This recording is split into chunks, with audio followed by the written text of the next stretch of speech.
मुंबई आणि उपनगर परिसरामध्ये रात्रीपासूनच मुसळधार पाऊस सुरू आहे। पहाटेपासूनच या पावसाचा जोर आणखी वाढलाय। सध्या मुंबईमधील आकाशामध्ये काळ्या ढगांची गर्दी दिसते। आगामी काही तासांमध्ये पावसाचा जोर आणखी वाढेल अशी शक्यता आहे।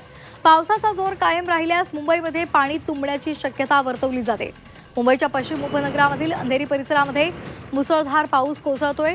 या पावसामुळे रस्त्यावरची दृश्यमानता कमी झाली आहे। काही ठिकाणी पाणी साचायला सुरुवात झालेली आहे।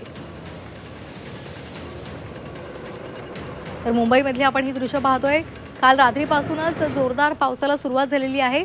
पहाटे या पावसाचा जोर अधिक वाढला। जोरदार पाऊस मुंबईसह उपनगरामध्ये बरसतोय आणि त्यामुळे दृश्यमानताही कमी झालेली आहे। अनेक ठिकाणी सखल भागांमध्ये पाणी साचायलाही सुरुवात झालेली आहे। पुढच्या काही तासांमध्ये पावसाचा जोर आणखी वाढेल अशी शक्यता वर्तवण्यात आलेली आहे। मधल्या काही दिवसांमध्ये पावसाने उघडीप घेतलेली होती, मात्र आता त्यानंतर पुन्हा एकदा पावसाचा जोर वाढलेला आहे। हवामान खात्याने सुद्धा त्या संदर्भातला अंदाज वर्तवलेला होता। रात्रीपासूनच मुंबईमध्ये संततधार पाऊस होतोय। मुंबईसह महाराष्ट्रात पावसाने जोरदार कमबॅक केलंय।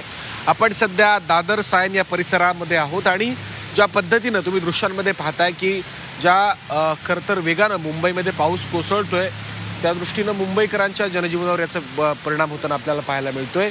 शाळकरी जी मुलं आहेत त्यांना सुद्धा त्यांचे पालक जे आहेत ते छत्री रेनकोटच्या साहाय्याने आता शाळेमध्ये सोडतायत आणि एकंदर मुंबईतलं जे जनजीवन आहे, जी खरी तर मुंबई पहाटेपासून कामाला सुरू करते, त्या मुंबईच्या जनजीवनावर या पावसाचा मोठा परिणाम पाहायला मिळतोय। आपण सायन्स सर्कलला आहोत आणि खरं तर काही तासांच्या पावसामुळे या ठिकाणी आता पाणी साचायला देखील सुरुवात झालेली आहे। पालिकेकडनं सुद्धा काही ना काही उपाययोजना या संदर्भात केल्या जात आहेत।